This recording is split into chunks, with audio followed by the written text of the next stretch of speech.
Қызылорда облысында бұрын сотты болғандарды қоғамға бейімдеу мәселесі күн тәртібінде тұр.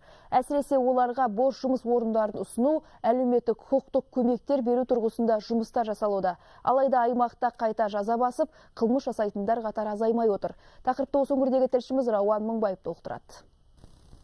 Қылмысқа қайтадан бару, қылмыстық түзеу тұрғысындағы күрделі мәселелердің бірі. Осы ретте Қызылордада көңіл көншітпейтін көрсеткіштер басым.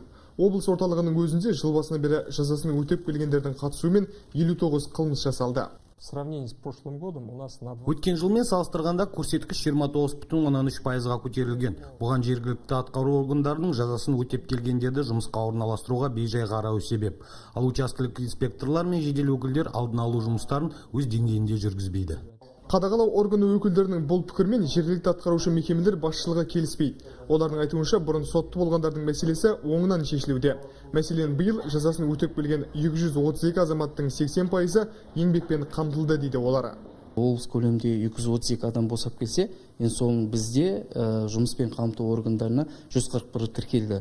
Оның енді 42-сі тұрақты жұмысқа орналастырдық. Басқа да қоғамдық жұмысымыз бар, тұрғын үй көмегі бар, атаулы әлеуметтік көмектер бар. Өздеріне тиісті көмектерін алуда.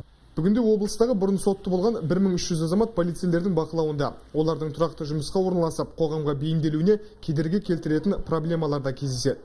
Олардың көбі жұмыспен қамту органдарына келмейді. Бірінші кезекте бұрын сотты болғандар бостандыққа шыққасын демалуды қалайды.